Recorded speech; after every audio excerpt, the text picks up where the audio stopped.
Hola, buenas noches, ¿qué tal? Bienvenidos sean todos a mi canal de YouTube. Espero que estés muy bien.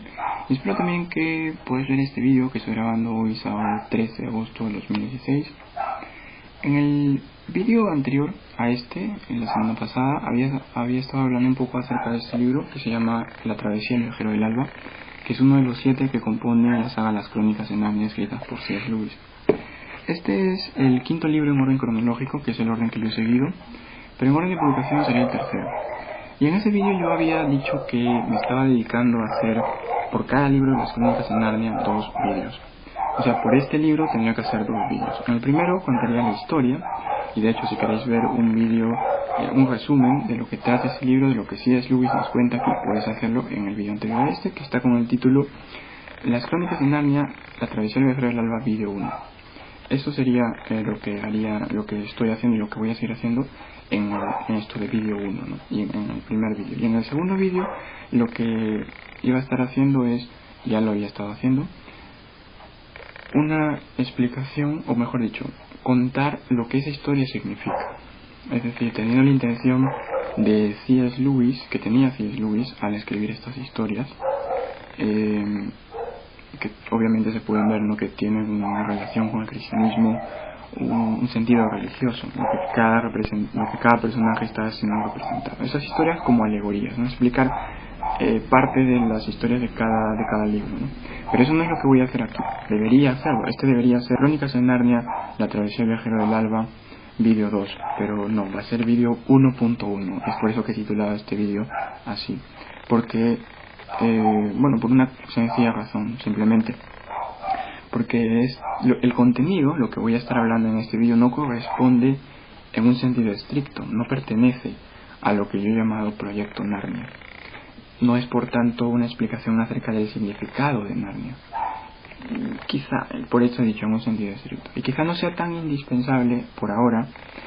Sí que nos va a servir bastante para más adelante cuando hablemos acerca de otros libros de C.S. Lewis, y pues una vez terminado este Proyecto Narnia, ¿no? Pues bueno, entonces sin nada más que decir voy a empezar. Y lo que voy a estar hablando aquí es acerca del tiempo. ¿Cómo funciona el tiempo en Narnia? ¿Cómo funciona el tiempo en este mundo? ¿Cómo se relaciona esto? Ya había hablado un poco acerca de esto en el vídeo que había hecho de El Príncipe Caspian, el vídeo 1, el primer vídeo del Príncipe Caspian. Pero voy a decirlo nuevamente porque creo que es muy importante. Quizá por ahora tal vez no se entienda muy bien, decir por qué hacer esto. Quizá, bueno, es interesante, pero no sé. Pero quizá tenga que pasar un poco más de tiempo y seguir avanzando para poder ver la luz, por así decirlo.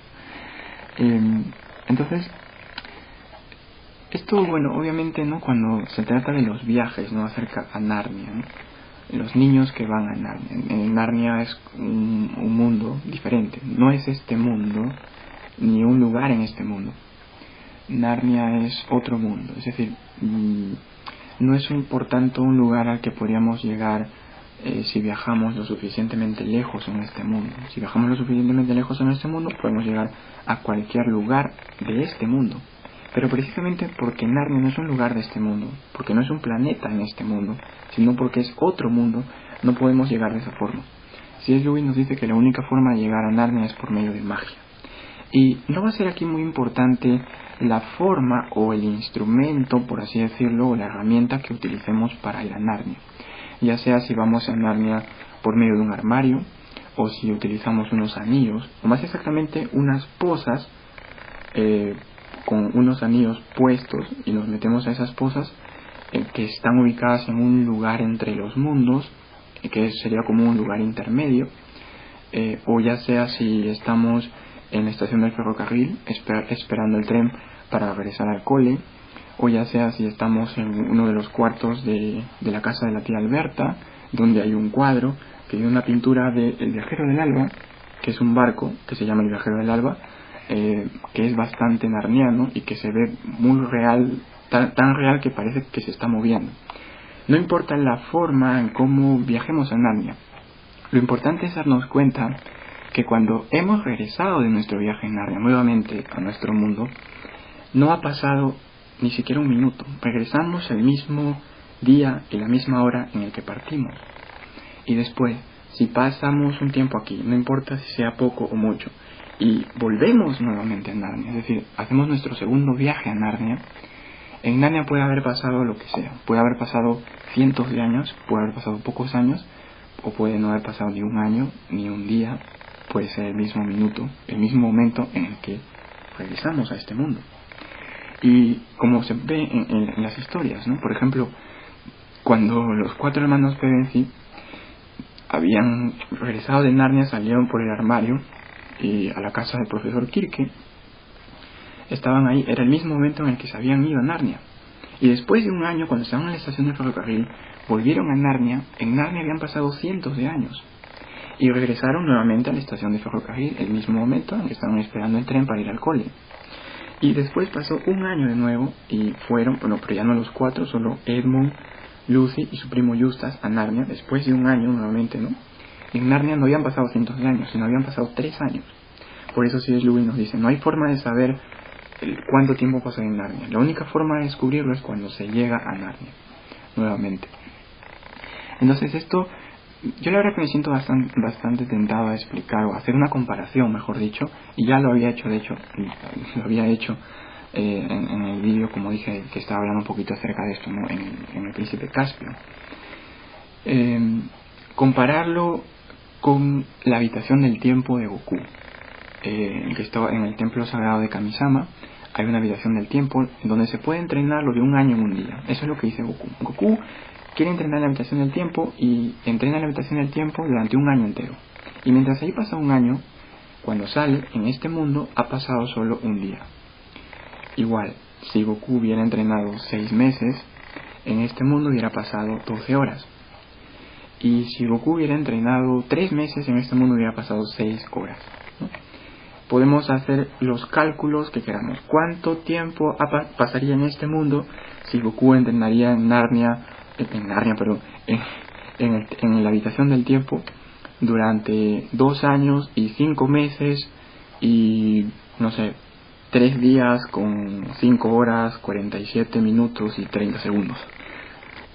Podemos hacer el cálculo y podemos saber a cuánto equivaldría eso en este tiempo. ¿Cuánto tiempo pasaría aquí?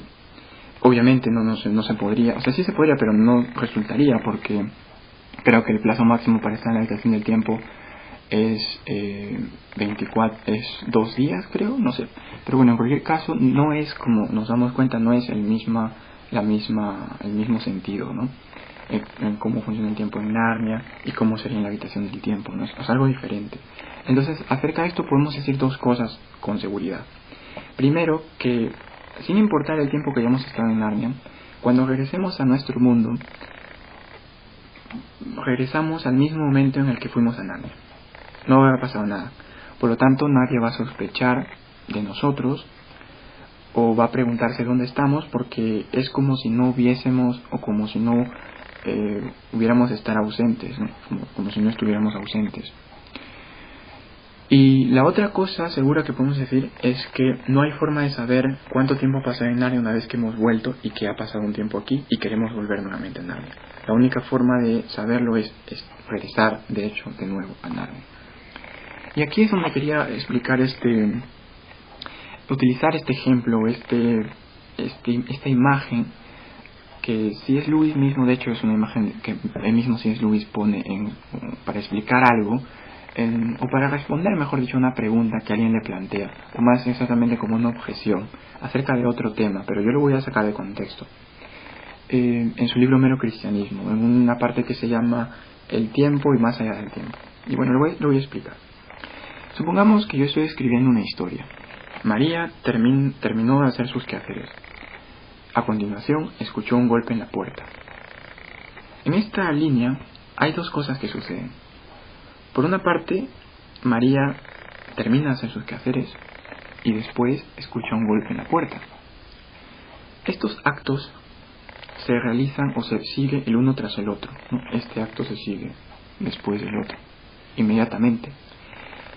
En el tiempo en el que vive María, funciona de esta forma, pero no funciona de la misma forma en el tiempo en el que yo vivo, en el mundo en el que yo vivo. El mundo en el que vive María es un mundo imaginado por mi mente, pero yo entre entre la primera cosa que hace María y la segunda, entre el acto de terminar su tarea y el acto de escuchar un golpe en la puerta, ahí no pasa nada. Pero en mi mundo, bien el tiempo o bien yo hubiera podido hacer muchas cosas. Por ejemplo, en terminar de escribir la primera frase, María terminó de hacer sus quehaceres. Me hubiera podido haber estado pensando en María durante 2 horas. De repente no sabía cómo continuar la historia, estaba pensando y pensando. Estuve 2 horas pensando en María. O hubiera terminado de escribir la primera frase, María terminó de hacer sus quehaceres en la casa, y hubiera podido escuchar un golpe en mi puerta. Alguien estaba llamando a mi puerta, y yo, supongamos que dejé de escribir sobre María y abrí la puerta, y era un amigo de la infancia que no veía hace muchísimos años. Había venido a visitarme, le hice pasar, se sentó, le ofrecí algo de beber y empezamos a conversar durante 2 o 3 horas. Finalmente, después de la conversación, se despidió de mí, me deseó bien en mi historia y se marchó. Y cuando se marchó, yo volví a escribir la segunda cosa que sucede en la historia de María. A continuación escuché un golpe en la puerta. Puede ser incluso que el hecho de que me haya pasado a mí eso, de que un amigo haya venido a visitarme y haya tocado mi puerta, haya influido en la historia que yo estoy escribiendo de María. A continuación escuché un golpe en la puerta. Pero mientras en este mundo yo he pasado un tiempo de 2 horas o 3 horas entre un acto y otro acto que aparece ahí, en esa historia de María no aparece ese tiempo. María no consume parte del tiempo mío. Es decir, simplemente las cosas pasan aquí no pasan ni 2 horas, no pasan apenas minutos siquiera, quizá ni siquiera eso creo. Y también puede ser al revés, es decir, yo hubiera podido escribir: María terminó de hacer sus quehaceres y se sentía tan cansada que se quedó dormida durante 2 horas, pero algo la despertó, un golpe en la puerta. Escuchó un golpe en la puerta y se despertó. Y bueno, entonces en esa historia nuevamente han pasado 2 horas desde que María terminó de hacer sus quehaceres, 2 horas que se quedó dormida hasta que escuchó el golpe en la puerta. Pero en mi mundo no han pasado 2 horas. En mi mundo ha pasado ni siquiera un minuto, porque yo estaba escribiendo todo eso así. De hecho, también pudiera haber escrito que María se quedó dormida y mientras estaba durmiendo tuvo un sueño. Y cuando se despertó, fue tantas cosas lo que soñó que le parecía que hubiera pasado 6 horas dormida. Miró el reloj de la mesilla y solo habían pasado 2 horas. Y escuchó el golpe en la puerta. O sea, también se puede ir complicando cada vez más este ejemplo, ¿no? Pero creo que se entiende lo que quiero dar a entender. O incluso pudiera haber escrito que María terminó de hacer sus quehaceres, se quedó dormida y un golpe en la puerta la despertó. Y María abrió la puerta y había llegado a visitarle una persona. Y esa persona soy yo. Es decir, que yo mismo puedo entrar en la historia de María también, ¿no? Es decir, esta cosa que puede pasar, ¿no? Bastante interesante, ¿no? Por ejemplo, hay autores que pueden jugar de esta forma, ¿no? Con sus personajes que crean, ¿no? Entrar ellos mismos, participar en la historia que están escribiendo. O al revés, que hacer que los personajes que están escribiendo aparezcan en este mundo, por así decirlo. Uno de los autores que yo he leído que suele hacer ese tipo de cosas, ¿no? Una especie como de unos personajes que se dan cuenta que alguien les está escribiendo, que todo lo que hacen es porque alguien está escribiendo sobre un papel. Y otro que se da cuenta también que alguien les está escribiendo, pero que ese mismo autor entra en la historia del personaje. Es un autor que suele hacer eso, es Jostein Gaarder, este autor noruego, autor del Mundo de Sofía. De hecho, lo primero sucede en el Mundo de Sofía y lo segundo sucede en uno de los relatos cortos que tiene, que se llama Teodor y Todvar, y hay otro más también interesante, no me acuerdo muy bien el título, que suele hacer eso, ¿no? pero por lo general él no aparece, no aparece él mismo en la historia de sus personajes, ¿no? Lo hace de una forma bastante divertida y bastante misteriosa también. De hecho, quería aprovechar también de pasada para decir que si más adelante, una vez terminado, si llego a terminar este proyecto Narnia, me voy a dedicar a hacer otro proyecto, y ese sería el proyecto Jostein Gaarder. De hecho, justo ahora estoy leyendo otro libro de Jostein Gaarder, y bueno, espero más adelante también dedicar varios vídeos a explicar acerca de sus libros, a hablar sobre muchísimas cosas interesantes que se pueden hablar, ¿no? Y también para recomendarlos a algunos. Pero eso ya sería después, simplemente para mencionarlo. Tampoco quiero dar un dato de demasiada primicia, pero bueno. Bueno, entonces eso sería nada más lo que quería decir, ¿no? Claro que C.S. Lewis estaba utilizando este ejemplo para explicar o para responder, como dije, a la objeción de una persona que era más una objeción que una pregunta, ¿no? Pero también había una pregunta ahí.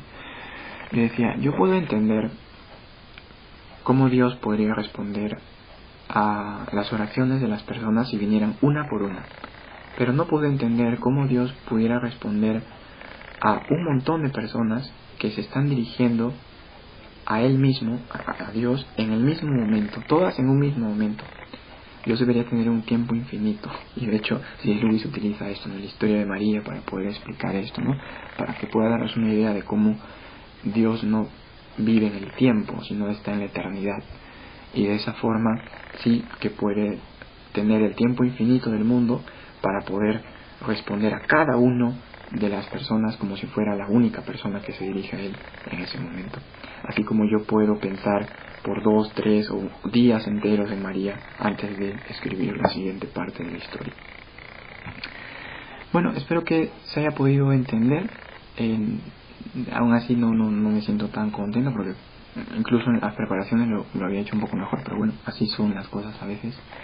Pero bueno, de todas formas, gracias por haber visto este vídeo. También no lo había querido hacer junto con los otros dos por esa razón que mencioné, y también porque los otros dos puntos que voy a hablar sí ya pertenecen de hecho a esto del significado de Narnia, de lo que significan las historias, y aparte que iba a hacer todo eso en un solo vídeo va a ser demasiado largo, ¿no?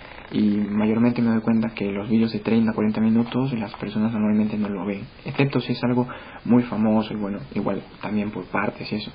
Y bueno, como no pretendo eso, ni mucho menos, había querido pues hacer un vídeo un poquito más corto, porque no me ha salido tan corto, para que la gente pueda animarse a ver, ¿no? Y bueno, espero que os haya gustado, y pues nada más. Si puedo, mañana voy a grabar ya el otro vídeo, ya este vídeo 2, con 2 puntos más que voy a hablar, ya así adentrándome más en este libro y sobre el significado de este libro, algunas partes. Y pues bueno, nada, simplemente eso.